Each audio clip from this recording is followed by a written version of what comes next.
So picture this. It's a rainy evening, right? On the left bank of Paris. Okay, I'm picturing it. The streetlights are like reflecting off the wet pavement, and a taxi pulls up to a curb.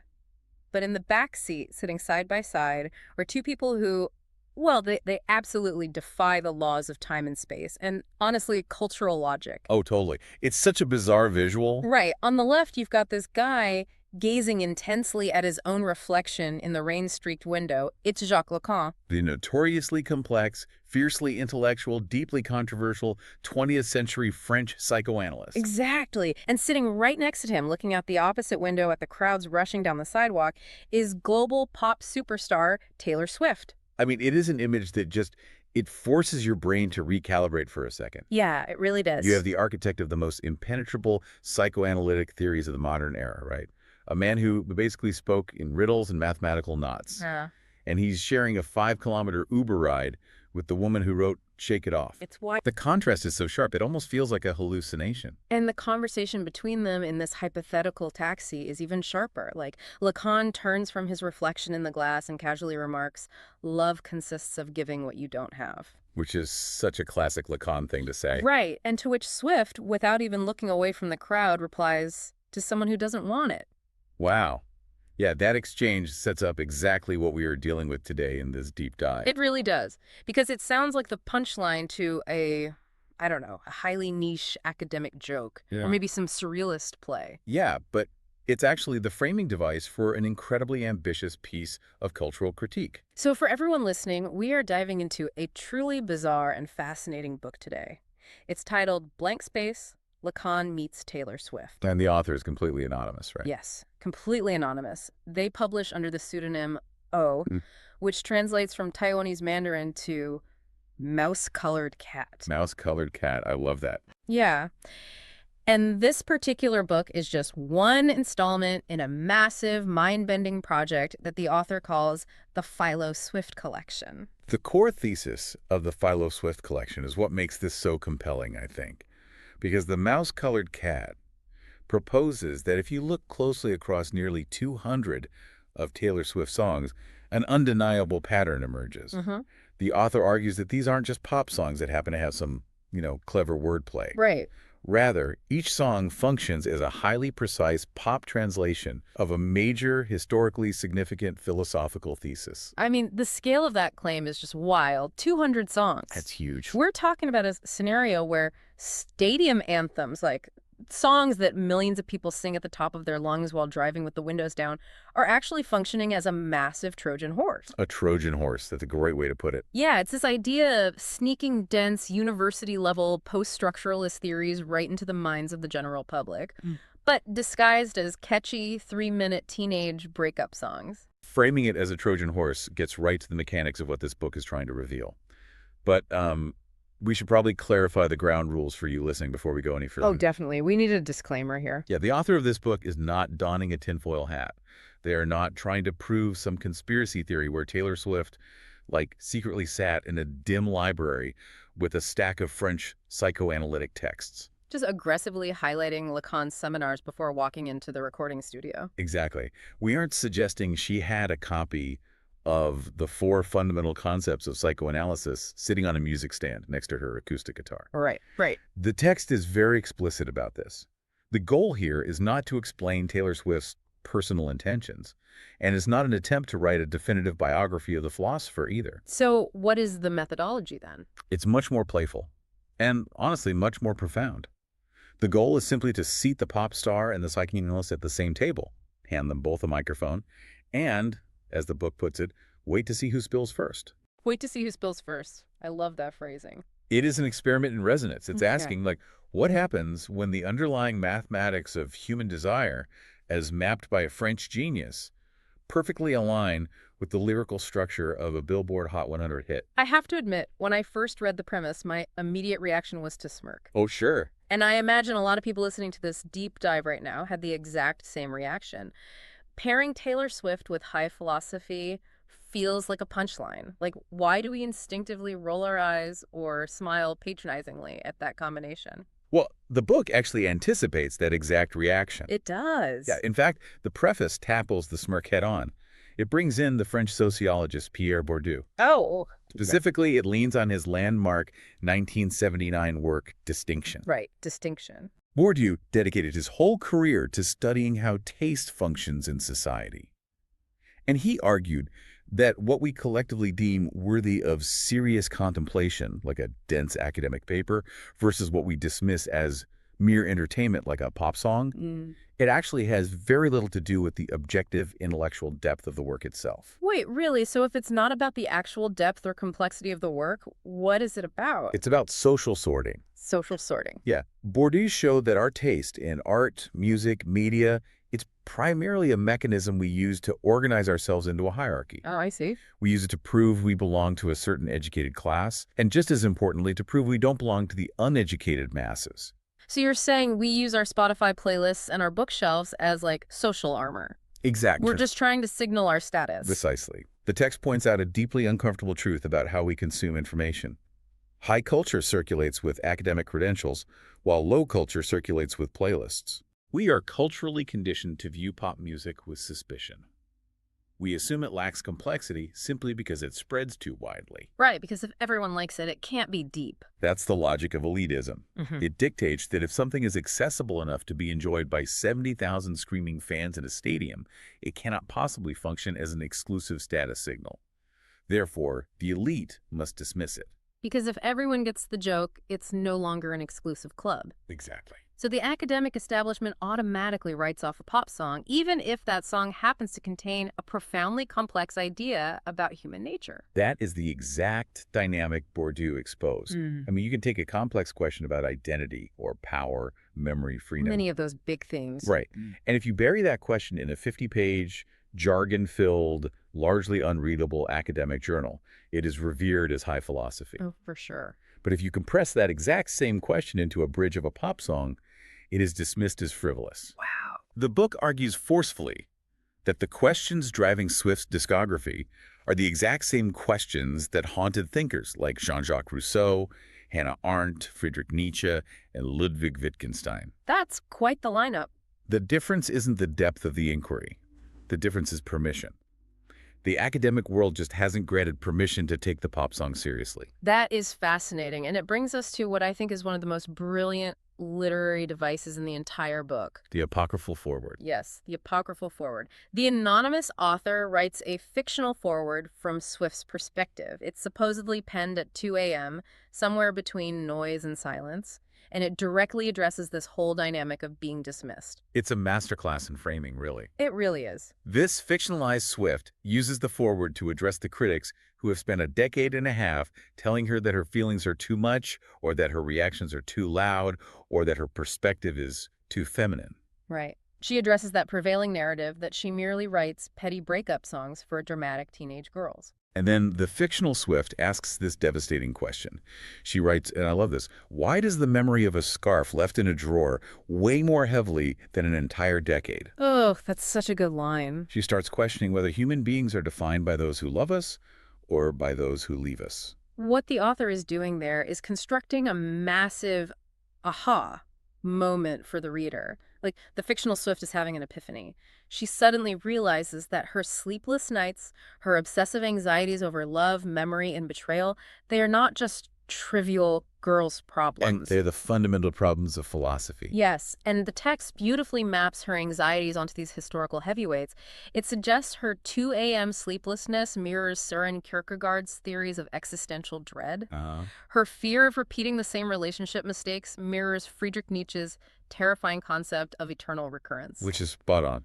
And her questioning of whether a romance was real or just a projection mirrors Plato's debates about illusion versus reality. And of course, her obsession with how she is perceived by the media mirrors Jean-Paul Sartre's agonizing theories about the gaze of the other. It's just brilliant. And there's this fantastic, almost throwaway, humorous line at the end of that fictional foreword. Oh, I know the one. She signs off by casually mentioning, apparently Kant loved the bridge in Cruel Summer. It's so fun. I actually laughed out loud at that. But I do want to push back on this whole premise for a second. So late on me. Because the text itself says, to simplify is to flatten, to translate is to risk, and risk, unlike prestige, is democratic. Right. My concern is that by forcing Jacques Lacan into a 3-minute pop song, Aren't we just flattening the philosophy? How do you mean? Well, we are taking theories that require years of intense study to grasp, and we are dumbing them down to make them palatable for a mass audience. Doesn't that just completely destroy the nuance of the philosophy? I mean, that is the most common critique of any pop philosophy crossover, right?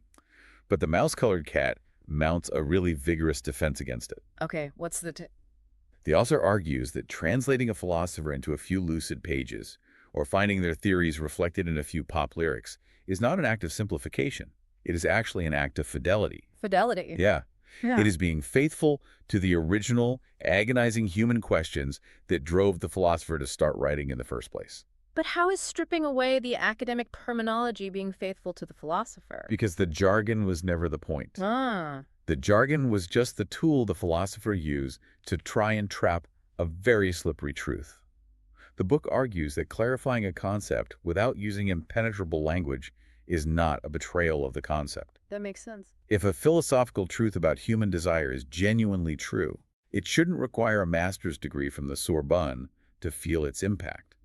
Truth, if it is universal, should resonate just as powerfully echoing around a football stadium as it does in a hushed graduate seminar room.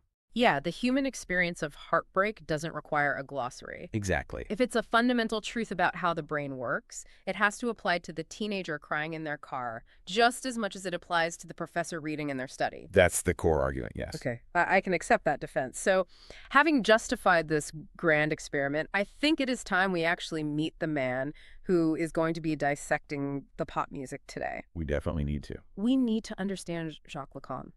Because you really can't understand the analysis of blank space without understanding the sheer audacity of the architect behind the theory. Audacity is the perfect word for Jacques Lacan. He is a towering, intimidating figure in intellectual history. Give us the bio. Who was he? Well, he was born in 1901 in Paris into a very traditional, wealthy, bourgeois Catholic family. He went on to study medicine and psychiatry. Okay, standard intellectual background so far. Right. But eventually he discovered the works of Sigmund Freud, who was, of course, the father of psychoanalysis. And Lacan came to a conclusion that perfectly encapsulates his personality. What was it? He decided Freud was absolutely brilliant, but that psychoanalysis as Freud designed it was simply too simple. Oh, of course.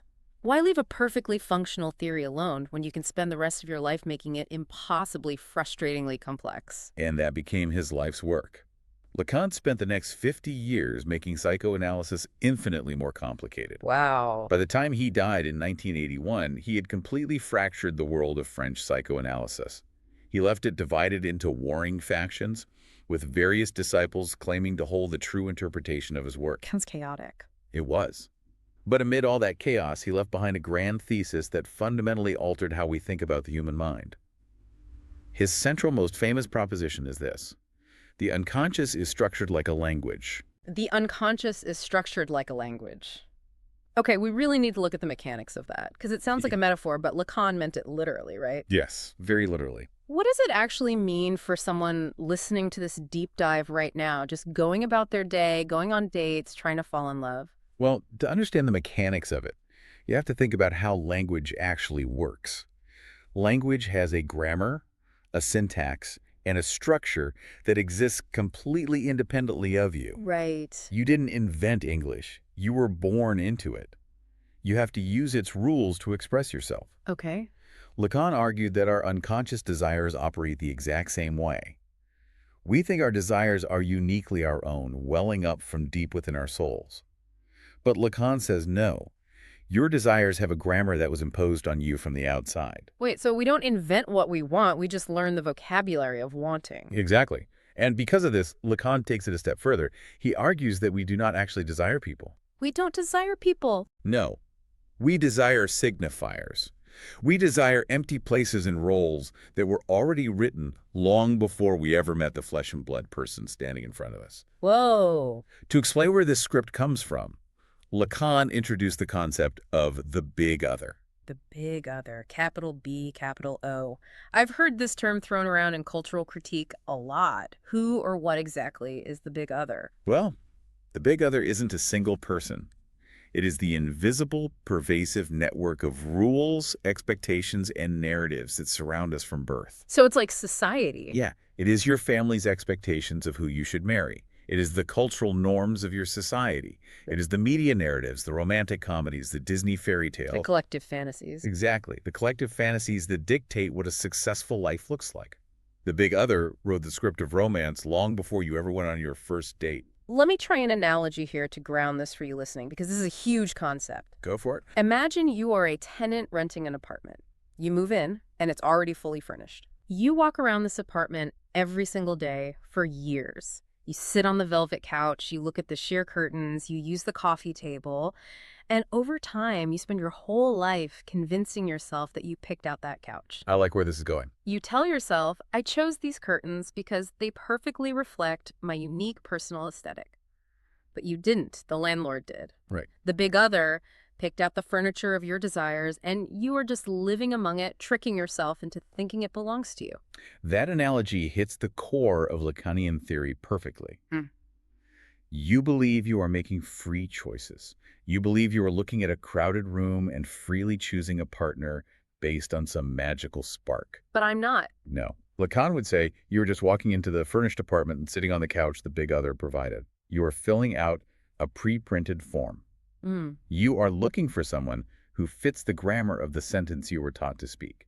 But if I'm just looking for a noun to plug into a pre-existing sentence, then the specific person almost doesn't matter. And that realization leads to Lacan's most infamous and honestly most frequently misunderstood catchphrase.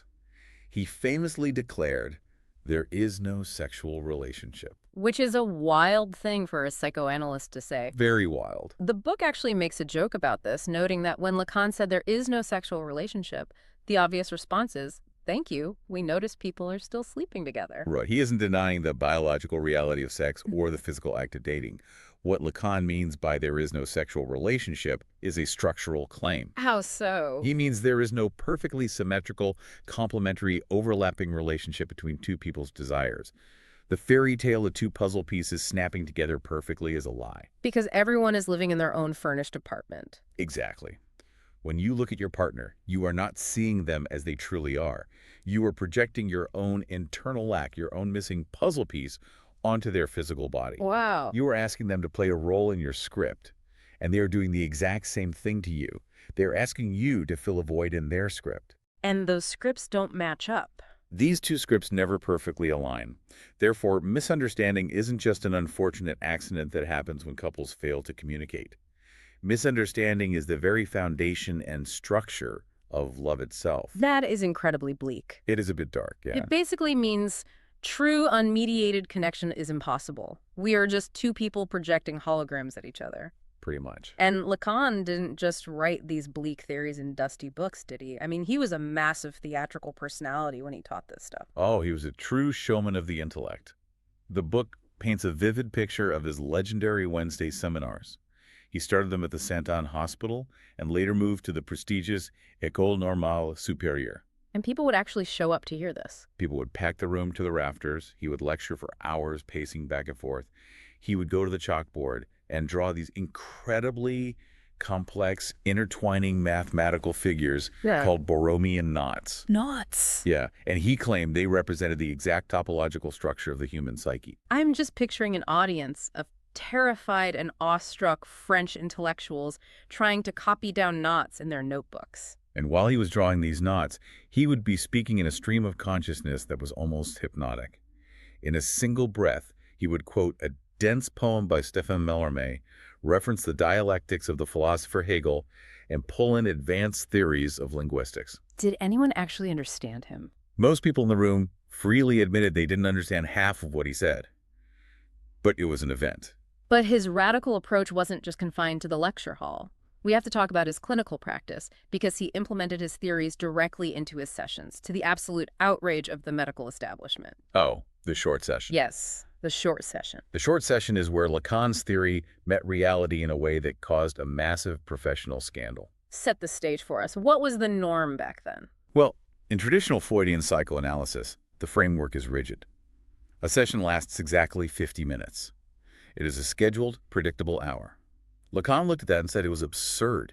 He threw the clock completely out the window. I am already getting defensive on behalf of his patients. How short are we talking? You might end a session after 20 minutes, or 10, Oh my God. or famously, sometimes after just 5 minutes. Wait, stop. If I am paying a premium rate for a Parisian psychoanalyst and I walk in, sit on the couch, start talking about my mother, and 5 minutes later he stands up, opens the door, and says, "We're done for today," I am demanding my money back. A lot of people probably wanted to. How is that not just blatant malpractice? What was his justification? His justification was rooted entirely in his theory of language. Lacan argued that the unconscious mind does not work on a predictable 50-minute schedule. It doesn't punch a time clock. Okay, sure. The unconscious operates on punctuation. It reveals itself in slips of the tongue, in sudden pauses, in unexpected phrasings. So he was waiting for a specific grammatical moment. Exactly. If a patient was rambling for 4 minutes, and then in minute 5, they accidentally used a word that revealed a deep hidden truth about their desire, He would stop. Lacan would abruptly stand up and end the session right there. He called it scansion, like scanning a line of poetry. By ending the session on that specific word, he denied the patient the remaining 45 minutes to rationalize, backpedal, or bury what they just said under more useless chatter. Oh, wow. He forced the patient to walk out into the streets of Paris, carrying the sheer unadulterated weight of that single revealing sentence until the next week. It forces the patient to reckon with the void they just opened up. It is maddening, but I have to admit the psychological leverage of that is genius. That's highly effective. Okay, so we have this picture of Jacques Lacan, an arrogant, brilliant showman who believes our desires are scripted by society, that we fall in love with empty spaces, that true connection is an illusion based on mutual projection, and who treats time as a weapon to puncture the ego. That's the guy.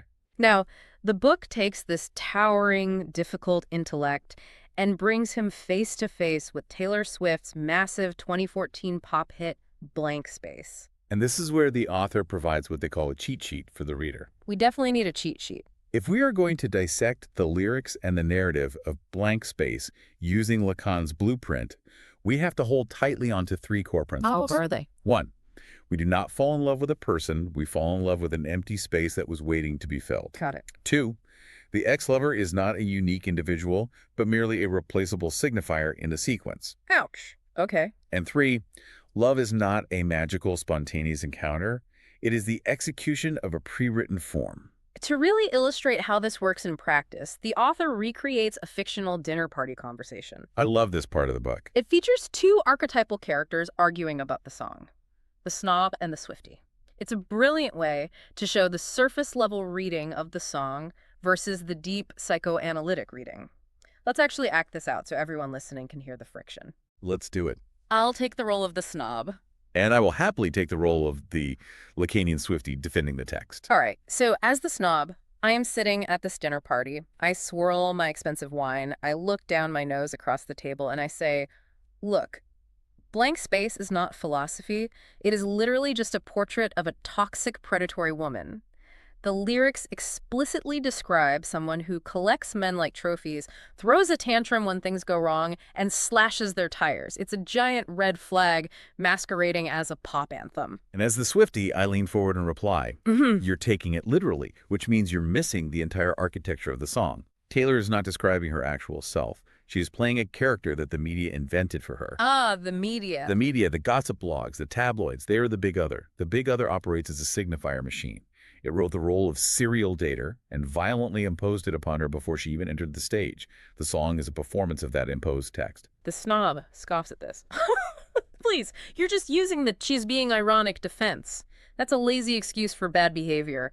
Anyone can act terribly and then claim it was just satire. It's not mere irony, the Swiftie counters. It is psychoanalysis in action. Lacan famously said that the subject is not master in his own house. We are all inhabited by outside scripts. Right. What Taylor does in Blank Space is take this crazy, toxic, man-eating script written by the press, and she inhabits it so completely, to such an absolute point of absurdity, that the script itself is exposed as insane. Wow. She isn't crazy. The narrative forced upon her is crazy. In psychoanalysis, there's a specific clinical term for this. It is known as cure by symptom.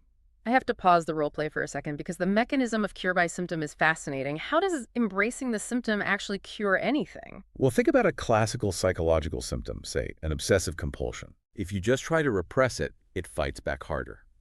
But if a therapist tells you to consciously, intentionally perform the compulsion, to exaggerate it until it becomes ridiculous, you strip the symptom of its unconscious power.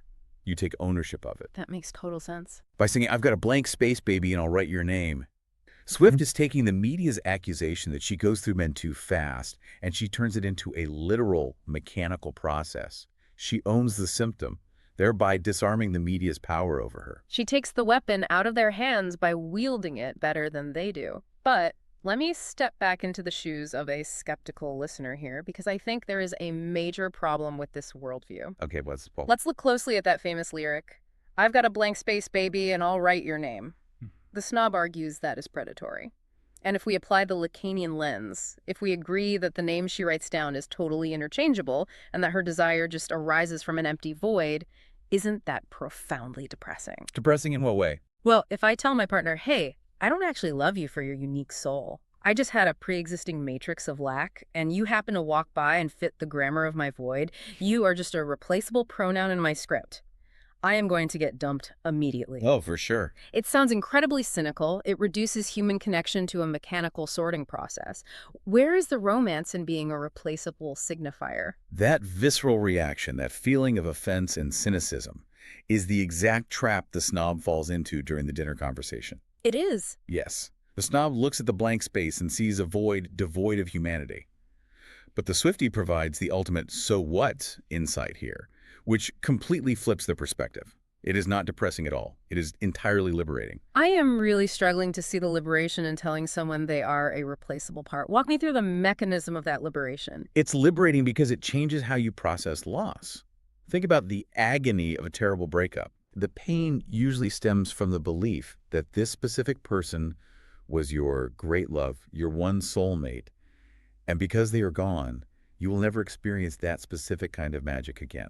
They took the magic with them. Right, the feeling that you lost the only key that fits the lock. Exactly.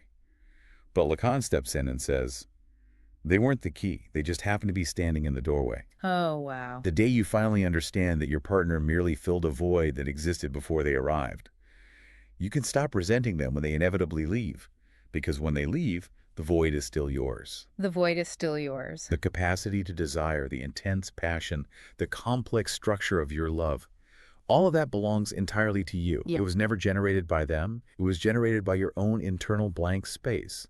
As the book beautifully notes, that is what you loved, and no one can take that away from you.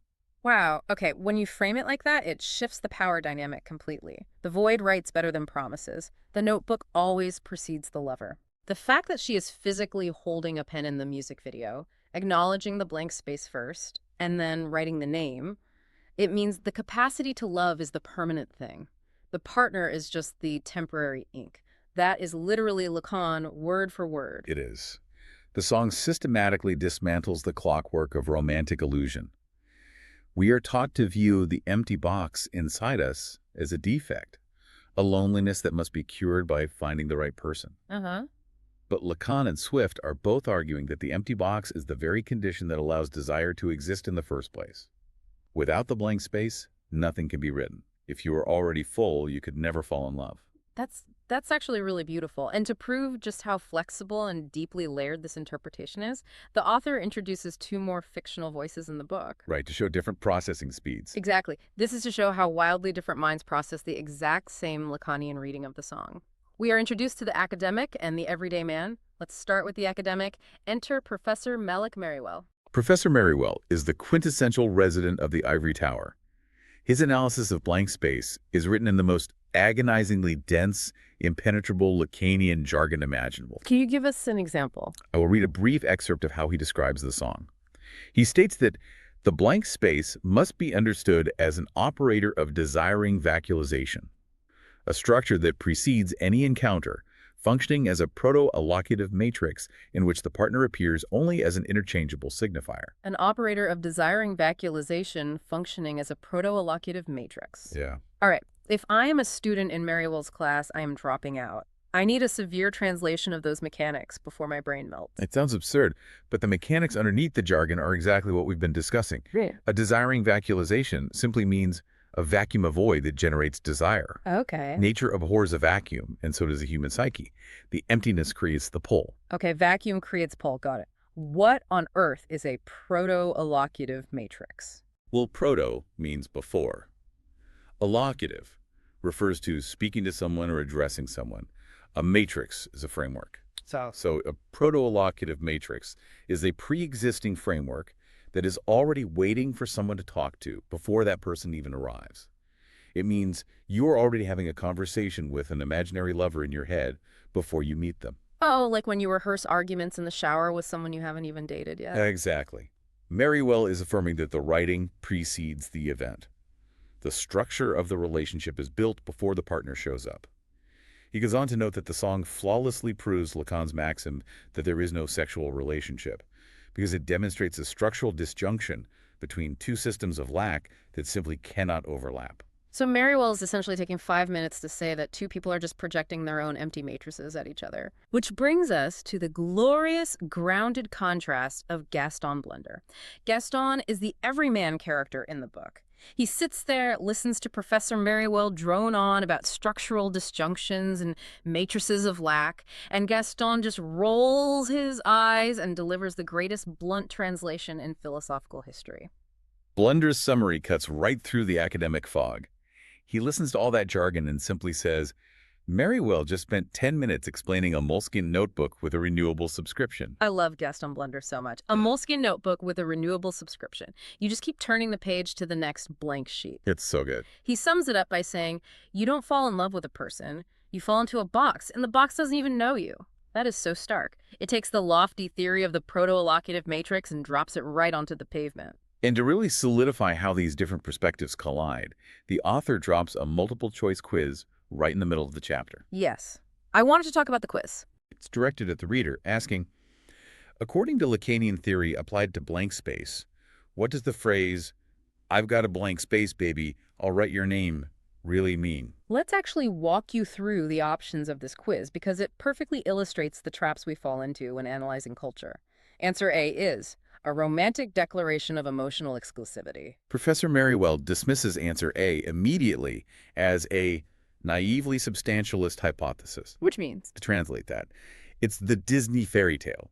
It assumes that two distinct souls are perfectly matched by fate, completely ignoring the reality that the big other built the romantic stage, the set pieces, and the script before you even got there. Okay, answer B, the cynical affirmation of emotional predation. This is the snob's argument from the dinner party.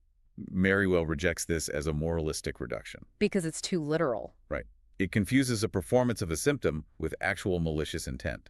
It reduces a grand structural psychological phenomenon down to mere bad manners or toxic behavior. Skipping ahead to answer D, a brilliant marketing strategy to sell albums. Merriwell calls this the economic reduction. He admits it's not entirely untrue. It certainly sold albums. But he argues it remains entirely blind to the symbolic, philosophical dimension that exceeds mere commercial logic. A song can be a commodity and a profound psychological truth at the same time. Which leaves us with the correct Lacanian answer. Answer C. The admission that the partner is only a replaceable signifier in a pre-existing matrix of lack. Yep, that's the one. Think about that for a second. Apply it to your own life. Think about your last major breakup, the one that really wrecked you. Were you actually crying over that specific person with all their specific annoying flaws? Or were you mourning the fact that your matrix of lack, your meticulously crafted blank space, was suddenly empty again? Were you missing them, or were you missing the comforting role they played in your internal script? It is a highly confrontational question to ask yourself. It strips away the romantic varnish. But it is an essential question for truly understanding the mechanics of human nature. The anonymous author doesn't just leave these concepts floating in the ether of theory. They bring them to life through these incredible, visceral imaginary encounters. We touched on the Uber ride earlier, but before we get back in the taxi, there is also a fictional letter written by Jacques Lacan himself, addressed directly to a Swiftie. The tone of this fictional letter is remarkable. It's written with a sense of analytical curiosity, almost a paternalistic philosophical warning.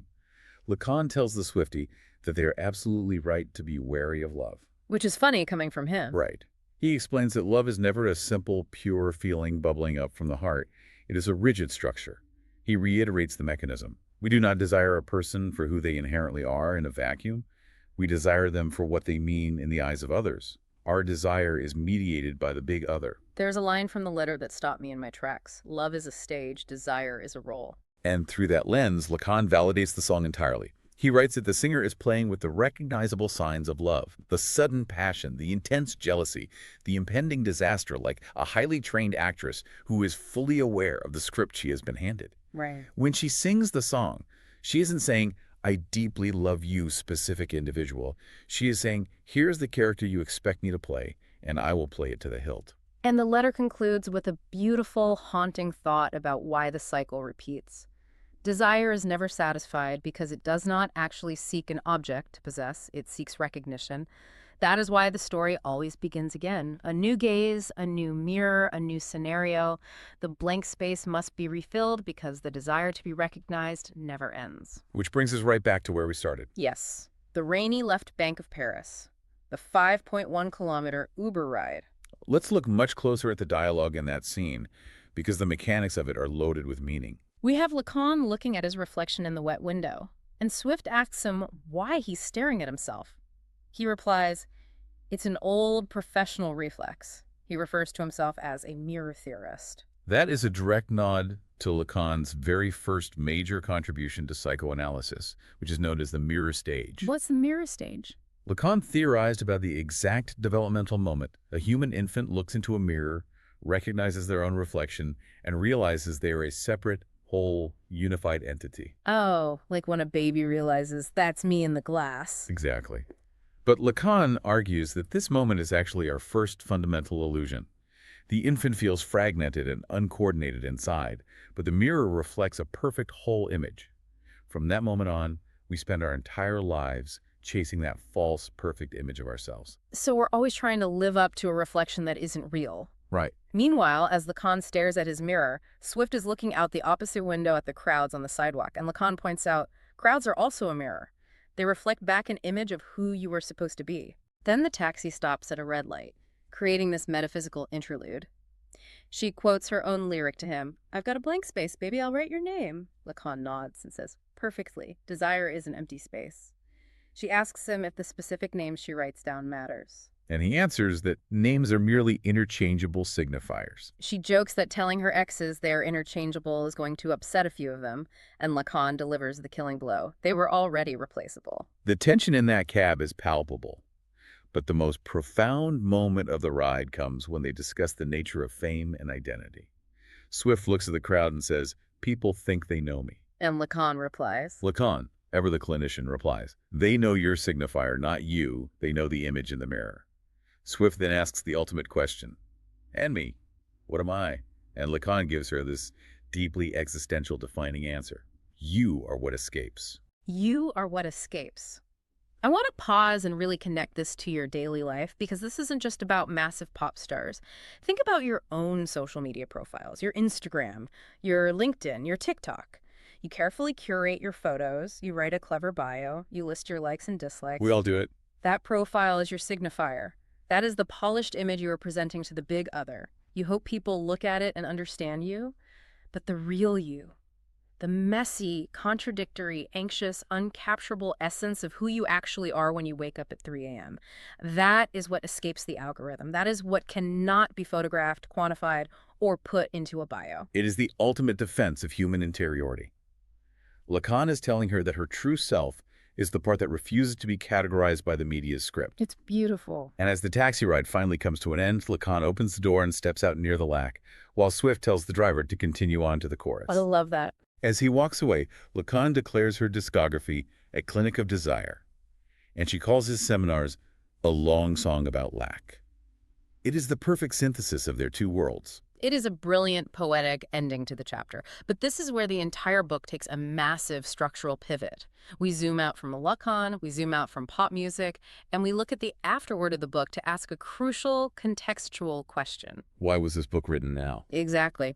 The publication date is 2026. What is happening in the world that makes pairing a dead psychoanalyst with a living pop star a necessary act? The answer lies in what the author identifies as the existential threat of our era, algorithmic inbreeding. The afterword is essentially a fiery manifesto against the current unchecked trajectory of artificial intelligence. Oh, wow. Okay, AI. Yeah.